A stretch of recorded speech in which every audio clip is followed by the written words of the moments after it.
ရွှေရောင်နေ့ရက်များ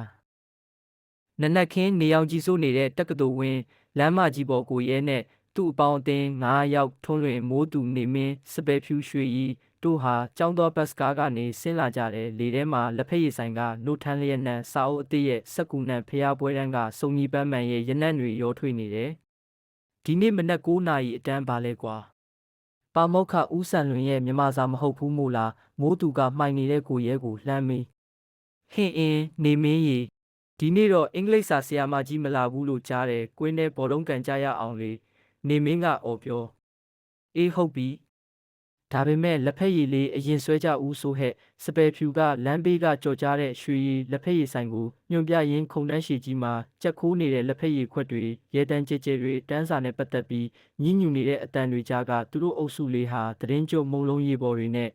ပူပူနွေးနွေးလက်ဖက်ရည်တွေကိုတောက်ရင်းဒီနေ့တနေ့တာကိုစီစဉ်နေကြတယ်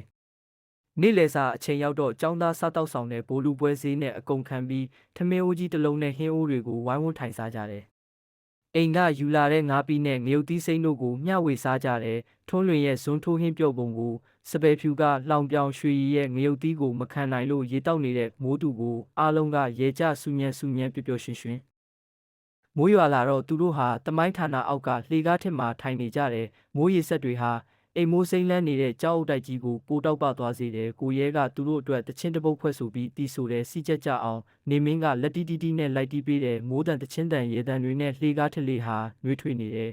နေဝင်ချိန်အားကစားကွင်းပြင်ကြီးမှာခြေကျိုးဖက်နှက်တွေချွတ်ပြီးဘောလုံးပစ်နေကြတယ်အနီဖက်အဖြူဖက်ကိုရဲဟာကွင်းထဲပြေးလွှားနေရတာဝမ်းသာတယ်သူ့ဘေးကထွန်းလွင်អော်နေတယ်ဒီကိုရဲရီ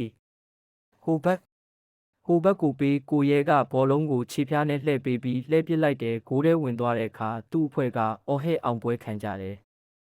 မိုးသူကသူ့ပခုံးကိုရိုက်ပြီးဟေ့ကောင်းတယ်ကွာလို့အော်တယ်နောက်ကျောကချွေးတွေဆိုနေပေမဲ့ရင်ထဲကတော့ပျော်ရွှင်မှုနဲ့ပြည့်နေတယ်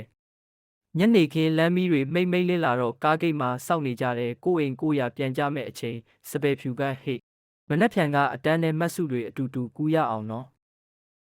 ငါမနေ့ကအိပ်ပျော်သွားလို့မျက်နှာချက်ကိုကြည်ရင်ပြောတယ်ရွှေရီကအင်းဒီနေ့လဲကုံသွားပြီးတကယ်ကိုမြန်လိုက်တာလို့သဘောကျတန်နဲ့မြည်တယ်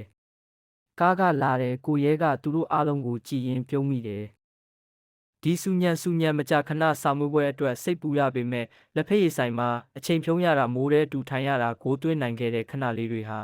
သူ့ရဲ့ရွှေရောင်နေ့ရက်တွေပါတငယ်ချင်းတွေနဲ့အတူတူရှိနေတဲ့ဒီခိုက်တန့်လေးတွေဟာနောက်တစ်ချိန်မှာသူ့ဘဝရဲ့အလှပဆုံးပျော်ရွှင်မှုအပြည့်အဝဆုံးအမတ်တရတွေဖြစ်ကျန်ရစ်မှာပါကားပေါ်တက်ရင်သူ့နောက်မှာလက်ဝိတ်ထိုးနေကြတဲ့တငယ်ချင်းတွေရဲ့ရေတံကိုနားထောင်ရင်ကိုရဲရဲ့နှလုံးသားထဲမှာနှွေးထွေးမှုတစ်ခုဖြတ်ထွက်သွားတယ်ဒါဟာចောင်းသားဘဝရဲ့ချစ်စရာအကောင်းဆုံးလက်ဆောင်ပါပဲ